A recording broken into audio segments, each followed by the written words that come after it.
Another analysis video of bank Nifty. तो चलिए अब हम देखते हैं हम बैंक निफ्टी को मंथली एक्सपायरी जो कि हमारी कल रहेगी 29 नवंबर को कैसे उसको ट्रेड कर सकते हैं, क्योंकि मंथली एक्सपायरी में काफ़ी ज़्यादा वॉल्यूम रहता है। तो हम अपना सेटअप देख लेते हैं कैसे हम इसको ट्रेड कर सकते हैं। तो फर्स्ट ऑफ ऑल अभी हम इसको देख लेते हैं वन डे टाइम फ्रेम पर इसका कैसा बिहेवियर है। तो हमने प्रीवियस वीडियो में भी एनालाइज किया था कि यहाँ ये जो जोन है काफ़ी अच्छा एक सपोर्ट जोन है जो कि 43,440 से लेकर 43,340 यहाँ से इसने बहुत अच्छा जो है सपोर्ट लिया था।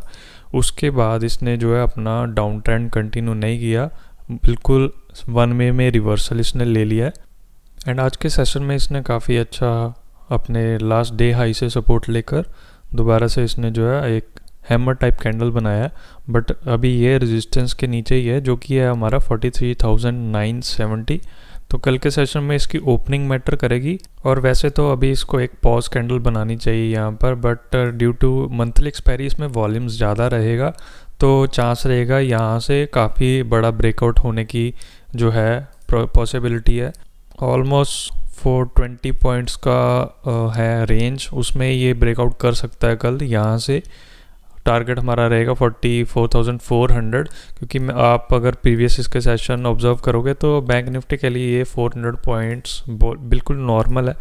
अगर आप ये कैंडल को देखते हो 800 पॉइंट्स की कैंडल वन डे में इसने बनाई है, तो ये तो छोटा टारगेट है। तो चलिए दोस्तों अब हम देख लेते हैं इसको 15 मिनट में कि कल के सेशन में हम इसको कैसे ट्रेड कर सकते हैं। फर्स्ट ऑफ ऑल अभी इसकी जो है ओपनिंग मैटर करेगी, क्योंकि मैं आपको यहाँ पर दिखा देता हूँ। अगर इसकी ओपनिंग हो जाती है यहाँ पर, ये छोटा सा एक जोन है जिसकी रेंज है 43,936 और अपर रेंज है 43,970।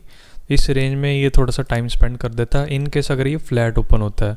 फ्लैट ओपनिंग के बाद अगर ये डाउन साइड आपका आ जाता है तो आपको इसका जो पी साइड में एंट्री वगैरह नहीं लेनी, क्योंकि मेजॉरिटी ऑफ ट्रेंड ये अभी अपसाइड की तरफ है, तो आपको पी साइड एंट्री नहीं लेनी इन केस ये रेंज ब्रेक होती भी है। ये रेंज का हमें तब आपको ध्यान रखना है इन केस ये फ्लैट ओपन होके देन अपर साइड की तरफ जाता है तो यहाँ पर एंट्री बन रही है। सेम कैंडल का ही हमारा स्टॉप लॉस रहेगा, तो आपको ध्यान रखना है अगर ये ब्रेकआउट होता है आपको रनिंग कैंडल में एंट्री नहीं लेनी, तो आपको ब्रेकआउट होने देना है। अगर ये स्लो एंड स्टडी नीचे आता है दोबारा से ऊपर जाता है तो यहाँ पर डबल टॉप सेटअप बन के दोबारा से ये नीचे आ सकता है, और नीचे आने पर आपका फर्स्ट सपोर्ट रहेगा ये राउंड नंबर 44,000 और सेकंड सपोर्ट आपका रहेगा 43,970।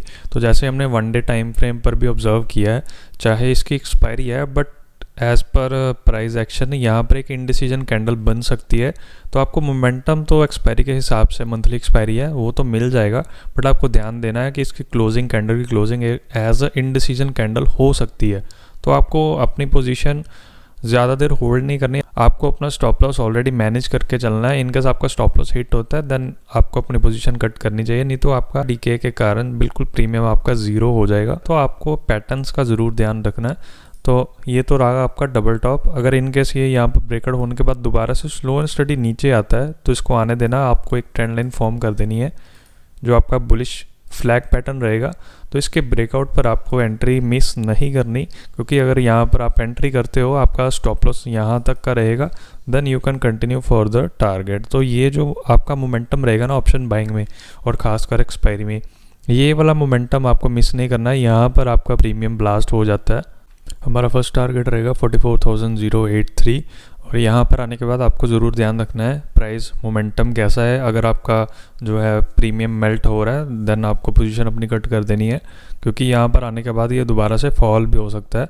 और अगर ये इसको क्रॉस करता है देन आपका नेक्स्ट आपका टारगेट रहेगा 44,162 एंड उसके बाद यहाँ पर एक लेवल है 44,264 एंड 44,162। ये इसका 100 पॉइंट्स की रेंज है, इसमें ये क्लोजिंग कर सकता है। तो काफ़ी बड़ी ग्रीन कैंडल ये वन डे में फॉर्म कर सकता है। यहाँ पर मैं आपको बता देता हूँ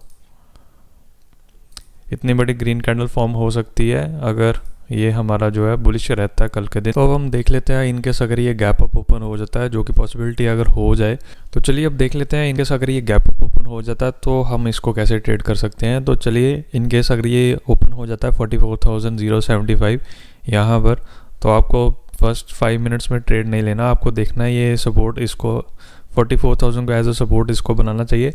देन आपको जो है इसको ऊपर जाने देना है। आपको यहाँ पर एंट्री नहीं लेनी, चाहे वी शेप पर रिवर्सल होते हैं बट बहुत कम चांस होता है, तो आपको V shape as a probability ये मान के नहीं चलना कि ये वी शेप रिकवरी हो जाएगी अगर फॉल हुआ है, तो आपको इसको जाने देना है। इनकेस ये दोबारा से थोड़ी सी रिट्रेसमेंट लेता है देन आपकी एंट्री यहाँ पर बन जाती है। इस ब्रेकआउट पर आपका स्टॉप लॉस इसी कैंडल का जो है लो मार्क कर लेना, आपको वही आपका स्टॉप लॉस रहेगा।